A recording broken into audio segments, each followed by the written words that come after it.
tell me about that, like being obviously the two best dance teams in the world and obviously fierce competitors on the ice, but friends off the ice. Like, what's it like? I think it's been great having Scott and Tessa at the rink with us. Just the amount that we've been able to push each other has been to both of our advantages.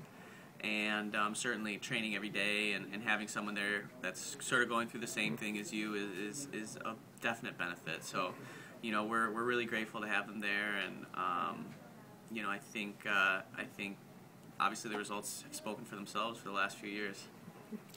And how close of a friendship is it? Like, is it Netflix and popcorn and hanging out, or how much do you guys do off the ice together? It's funny. We used to spend a lot of time together off the ice, but these days most of our time is spent recovering. I think in the last Olympic cycle, Tess and Scott and Charlie and I have become kind of so focused on our task at hand that we don't really do a whole lot we don't do much outside activities, be it with them or anyone other else. people for that matter. Yeah. We spend a lot of time with our families, but other than that, I think we like to relax, and we're oftentimes taking classes as well, so we have pretty full plates. You guys both going to school as well? We're going to take this year off of school, just focus on making the most out of our opportunity, and but afterwards we're looking forward to finishing at U of M. You're both at U of M? Yes. Yeah. What are you studying? Political science. I'm studying cultural anthropology. Mm-hmm. Yeah. You think it would be more if you weren't good friends? I mean, obviously you're competitors, but it's not like you're playing baseball and one of you was a pitcher and one of you was a hitter. Right. You're not on the ice against each other competing. Do you think that makes it a little bit easier to be friends because it's not like you're out there trying to stop each other? Yeah, I think the nature of ice dance is really just trying to master your technique, master your skill level.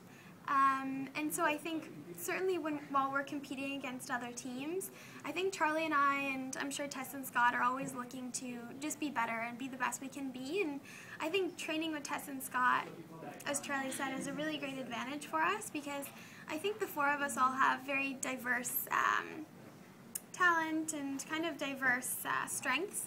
And so getting a chance to train with them, I think, has certainly pushed us, and I think we'd like to think it's pushed them as well. So I think we have total respect for what it is they do on the ice, and getting a chance to train with them on a daily basis, I think has made us better athletes. And both teams have had their turns on top of the world, so obviously, as you say, it has. You definitely are pushing each other to get better. Yeah, absolutely. Yeah, I think it'll be a really special Olympics having the two of us face off again, and it's been a bit back and forth, but it makes for a great event and great storyline, and so I think everyone will be really excited, which is nice.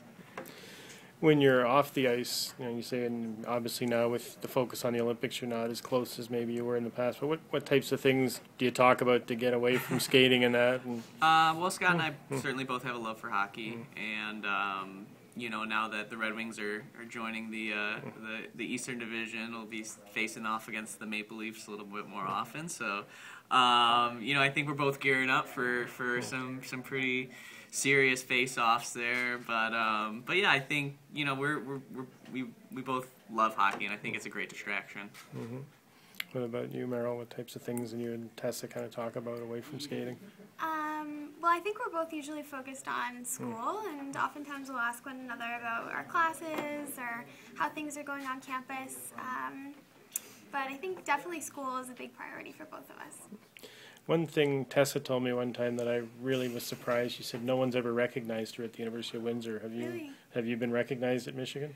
Yeah, Charlie and I have been going to school there for it's about 6 years now. And we've been in a couple advertisements that they put on, the light poles and things like that.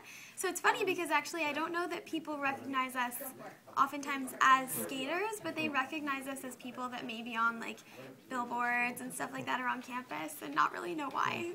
But I think we've definitely been recognized. They got to compete at home last year in Skate Canada, and I know it was a big deal for them. this has got to be a pretty big deal for you guys to skate. Yeah, in this road. absolutely. You know, I think just the ability to have our friends and family, you know, who don't oftentimes get to see us compete live because, you know, it's all over the world and it doesn't make any sense for them to come. It'll be awesome for them to be able to come see us live, you know, especially in such a special year. All right. Thanks very much.